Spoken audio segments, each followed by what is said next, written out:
बिस्मिल्लाहिर्रहमानिर्रहीम। अस्सलाम वालेकुम डियर स्टूडेंट्स, आप सब कैसे हैं? उम्मीद करता हूँ कि खैरियत से होंगे। जी, आज हमने 83 आयात से आगाज़ करना है आज के लेक्चर का, तो शुरू करते हैं। बिस्मिल्लाहिर्रहमानिर्रहीम। इस आयत में अल्लाह ताला ने जो बनी इसराइल से वादा लिया था, उस वादा का अल्लाह ताला ज़िक्र कुरान मजीद में कर रहा है। वइज़ अख़ज़ना, अल्लाह फरमाता है, और वइज़ जब अख़ज़ना लिया हमने, मीसाक, मीसाक कहते हैं वादा को, अहद को।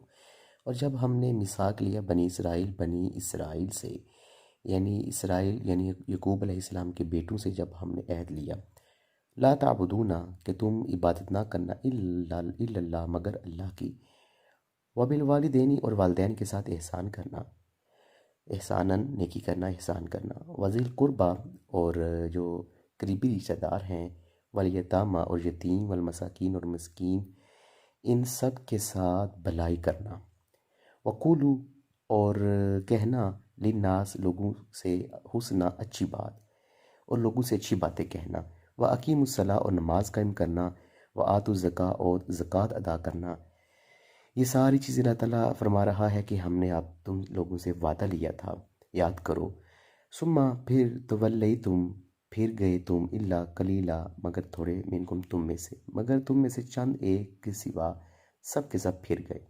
व अंतुम मोरिदून, और तुम ही रूगर्दानी करने वाले थे। यानी अम्बिया बनी इसराइल ने अपनी कौम से जिन अकायद व अमाल और अखलाकी उसूलों को अपनाने का अहद लिया था, इस आयत में उनकी तफसील बयान की गई है।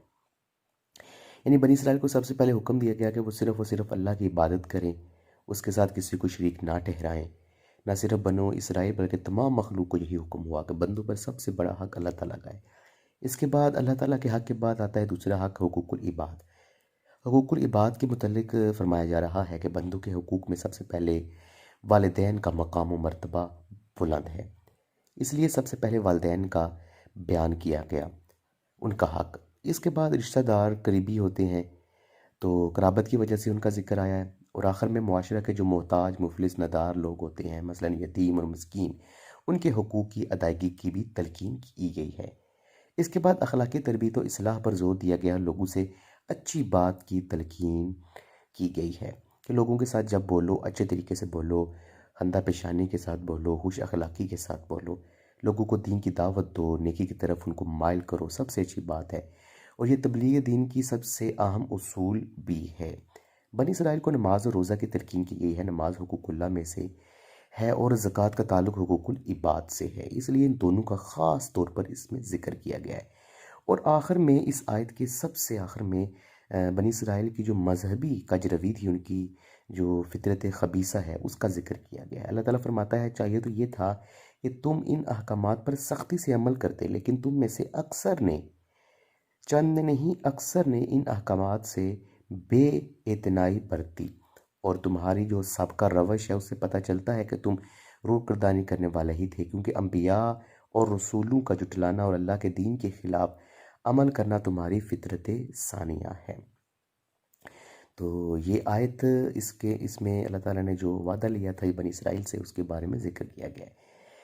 इसके बाद दूसरी आयत में, वही अख़ज़ना मीसाककुम, और जब हमने तुमसे वादा लिया कि ला तस्फ़िकून, कि ना बहाओ तुम, दिमा खून कुम, तुम्हारे, और जब हमने तुमसे वादा लिया कि तुम आपस में एक दूसरे का खून ना बहाना, कत्ल गारत ना करना, वला तुखरिजून अनफुसकुम, वला तुखरिजू, और ना निकालो, अनफुसकुम, जानू अपनी को, मिन दियारिकुम, अपने घरों यानी वतनों से, और अपनों को उनके वतनों से ना निकालना। जो तुम्हारे अपने हैं, तुम्हारे अजीज़ हैं, तुम्हारे जो अकरबा हैं, करीबी हैं, दोस्तों हबाब हैं, उनको तुमने उनके वतन से ना ही निकालना, और ना ही तुम आपस में एक दूसरे का खून बहाना। ये तुमने अपने अल्लाह से वादा किया हुआ था। सुबह अकरार तुम, और फिर इकरार किया तुमने, व अंतुम तशहदून, और तुम इस पर गवाह भी हो, यानी फिर तुमने इस बात का इकरार भी किया और तुम इस पर गवाह भी हो। इस आयत में बनी इसराइल का एक खुसूसी वादे का जिक्र है जो उन्होंने अल्लाह ताला से किया था कि तुम आपस में खून रेजी ना करना, और तुम ना ही अपने जो भाई हैं उनको घरों से निकाल कर महाजर की ज़िंदगी पर मजबूर करना। उनकी जो किताब है तौरात, उस पर भी दर्ज है कि अपने भाई को कत्ल ना करना और उन्हें उनके घरों से बेघर कभी ना करना।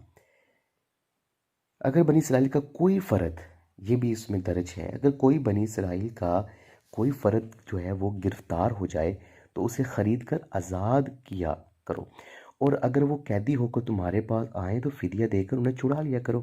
مگر یہودیوں کا یہ حال تھا کہ وہ مالی منفعت اور دنیاوی فوائد کی خاطر اپنے ہی یہودی بھائیوں سے لڑائی کرتے اور پھر ان کو گھروں سے نکال باہر کرتے، لیکن جب وہ درباری قید بن کر ان کے پاس آتے تو وہ اپنے پاس سے ان کا فدیہ ادا کرتے اور ان کو آزاد کرا لیتے کہ یہ تورات کا حکم ہے۔ گویا کہ وہ تورات کے ایک حکم پر عمل کرتے اور دوسرے حکم سے جو ہے وہ صرف نظر کرتے تھے۔ اللہ تعالیٰ فرماتا ہے کہ یہ تمہارا کیسا ایمان ہے کہ تورات کی ایک حکم پر تو تم الگ عمل کرتے ہو اور دوسرے کو نظر انداز کر دیتے ہو۔ تم پر تو اپنے بھائیوں کا قتل اور گھروں سے نکالنا ہی حرام تھا، تو تم اس سے کیوں باز نہیں آتے؟ ان کو فدیہ دے کر رہائی کا معاملہ ہو تو تم تورات سے استدلال کرتے ہو، اور جہاں تمہارے مفادات پر ضرب پڑتی ہے تم اس حکم الہی کو بھول جاتے ہو۔ یاد رکھو اس جرم کی پاداش میں دنیا اور آخرت میں تمہاری رسوائی ہوگی۔ دنیا میں اس طرح کی اپنی نسل کا خاتمہ کر کے تم کمزور ہو جاؤ گے اور دوسری قومیں تم پر غلبہ حاصل کر لیں گی، اور آخرت میں تمہارے جو کرتوت ہیں ان کرتوتوں کے باعث سخت ترین اور دردناک عذاب تمہاری راہ دیکھ رہا ہے۔ اور آگے فرمایا کہ ثم انتم ہؤلائی، اور پھر تم ہو کہ تم تقتلون، تم قتل کرتے ہو انفسکم، جانوں کو، اپنے کو، یعنی اپنے بھائیوں کا تم قتل کرتے ہو، وتخرجون، اور نکال دیتے ہو، فریقا منکم، ایک گروہ جو ہے وہ اپنے سے، من دیارہم، ان کے گھروں سے، یعنی ایک گروہ کو ان کے گھروں سے باہر نکال دیتے ہو، تظاہرون، پھر تم مدد کرتے ہو، علیہم، ان پر، بالاسم، گناہ کے ساتھ، والعدوان، اور زیادتی کے ساتھ، وَإِن یاتوکم، اور اگر آئیں تمہارے پاس اسارا، قیدی بن کر، تفادوہم، تو تم ان کا فدیہ دیتے ہو، وہوا محرم علیکم، اور وہوا، حالانکہ وہ محرم، حرام ہے، علیکم، اوپر تمہارے، اخراجہم، نکال دینا ان کا، افتؤمنون، کیا پس تم ایمان لاتے ہو، ببعض الکتاب، کتاب کے بعد حصہ پر، وتکفرون ببعض، اور کچھ کا انکار کرتے ہو، فما جزاء من یفعل، پس جو کوئی تم میں ایسا کرتا ہے، ذالک منکم، اس کی سزا صرف یہی ہے، الا خزی فی الحیات الدنیا، کہ دنیا کی زندگی میں اس کے لیے رسوائی ہے، ویوم القیامت، اور قیامت کے دن، یردون الی اشد العذاب، یردون، پھیرے جائیں گے، الی طرف، اشد العذاب، سخت عذاب کے طرف وہ پھیرے جائیں گے۔ یعنی جو بات میں نے آپ کو بھی ساری ڈیٹیل سے بتائی ہے، جو انہوں نے وعدہ لیا تھا اللہ کے ساتھ، یہ اپنے بھائی کو قتل نہیں کریں گے، ان کو گھر سے نہیں نکالیں گے، اور فدیے والی بات، یہ ساری بات کا جو ذکر کیا گیا ہے وہ انہی آیات سے استدلال کیا گیا ہے۔ آگے فرمایا اولئک الذین اشتروا الحیات الدنیا، اولئک، یہی وہ لوگ ہیں، اشتروا، جنہوں نے خرید لی، الحیات الدنیا، دنیا کی زندگی، بالآخرہ، بدلے آخرت کے، یعنی یہی وہ لوگ ہیں جنہوں نے دنیا کی زندگی آخرت کے بدلے خرید لی ہے۔ فلا یخفف، پس نہیں کم کیا جائے گا، تخفیف نہیں کی جائے گی، عنہم، ان سے، العذاب، عذاب، یعنی عذاب میں خلقہ سا بھی جو ہے وہ تخفیف نہیں کی جائے گی، عذاب کو ہلکا نہیں کیا جائے گا، ولا ہم ینصرون، اور نہ ہی وہ مدد کیے جائیں گے۔ تو یہ ان کی جو کج رویاں تھیں، جو ان کی اللہ تعالیٰ کی جو ساتھ وعدہ کیا گیا ہے، ان کی جو وعدہ خلاف ورزیاں تھیں، ان کے بارے میں ذکر کیا گیا ہے۔ تو ان آیات کا ترجمہ اور تشریح یہ آپ لوگوں نے اچھے انداز سے دیکھنی ہے۔ امید کرتا ہوں کہ آپ کو آج کی لیسن کی سمجھ آئی ہوگی۔ تب تک کے لیے اجازت دیجیے، السلام علیکم ورحمۃ اللہ وبرکاتہ۔